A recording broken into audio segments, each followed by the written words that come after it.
Okay வணக்கம். இன்றைக்கி என்ன நடந்துச்சுன்னு பார்க்கலாம். நிஃப்டி சென்செக்ஸ் ரெண்டுமே டவுனு தான். இன்றைக்கி கொஞ்சம் மாட்ரேட்டாக தான் டவுன் ஆகிருக்கு, 0.38%. இதில் கெயின் ஆனதுன்னு பார்த்தீங்கன்னா ரியாலிட்டி, எஃப்எம்சிஜி. இதில் லாஸ் ஆனதுன்னு பார்த்தீங்கன்னா ஐடி செக்டார் மெயினாக ட்ராக் ஆகிருக்குது.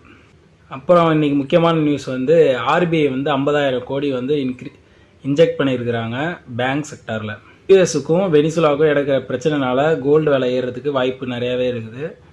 சில்வர் விலையும் கூடவே சேர்ந்து ஏறுறதுக்கு நிறைய வாய்ப்பு இருக்குது.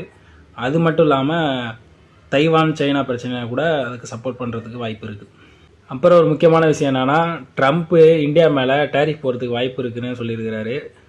நம்ம ரஷ்யன் ஆயிலை தொடர்ந்து பை பண்ணிக்கிட்டு இருந்தால் டேரிஃப் போடுவோம் மேற்கொண்டு அப்படின்னு சொல்லியிருக்கிறாரு. இது மார்க்கெட்டுக்கு ரொம்ப பேட் நியூஸு.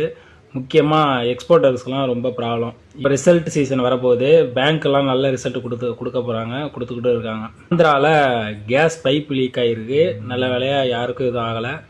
இது ஓஎன்ஜிசி கம்பெனியோட பைப் லைனில் கேஸ் லீக் ஆகிருக்கு. நெக்ஸ்ட்டு இந்த இயரில் க்ரூட் ஆயில் கிட்டத்தட்ட 18% இறங்கியிருக்கு. க்ரூட் ஆயில் இறங்குனுச்சுன்னா பெட்ரோல் டீசல் எல்லாமே அதுலேருந்து தான் தயாரிக்கிறாங்க. அதோட விலையும் குறைஞ்சிருக்கணும். ஆனால் இங்கே வந்து எதுவும் குறையலை. ஆனால் அதோட விலை ஏறினா மட்டும் பெட்ரோல் டீசல் விலைலாம் சேர்த்து ஏற்றிடுறாங்க. அதை காரணமாக காட்டி லாஸ்ட்டு 5 வருஷத்தில் க்ரூட் ஆயில் விலை இப்போ தான் ரொம்ப டவுன் ஆகிருக்குது. இதில் வந்து வெனிசுலா கிட்டத்தட்ட 17% க்ரூட் ஆயிலில் ஹோல்டு பண்ணுறாங்க மார்க்கெட் ஷேர் வேர்ல்டு லெவலில். இப்போ வந்து யூஎஸ் வந்து வெனிசுலாவை கைப்பற்றனால ப்ரொடக்ஷன் இன்க்ரீஸ் ஆக வாய்ப்பு இருக்குது. ப்ரொடக்ஷன் இன்க்ரீஸ் ஆனால் அதில் மெஜாரிட்டியாக சைனா, இந்தியா போன்ற கண்ட்ரி தான் நல்லா அதனால் பெனிஃபிட் அடையும்.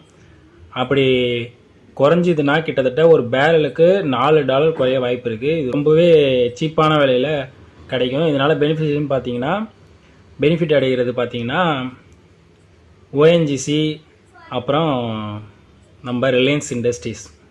நெக்ஸ்ட்டு கோல்டு ரேட்டு, சில்வர் ரேட்டை பார்க்கலாம். கோல்டு ரேட்டு வந்து இன்றைக்கி கிட்டத்தட்ட $174 அதிகரித்து 13,920 ட்ரேட் ஆகிட்டுருக்கு. சில்வர் வந்து $9 அதிகரித்து $266 ட்ரேட் ஆகிட்டுருக்கு கிராமுக்கு.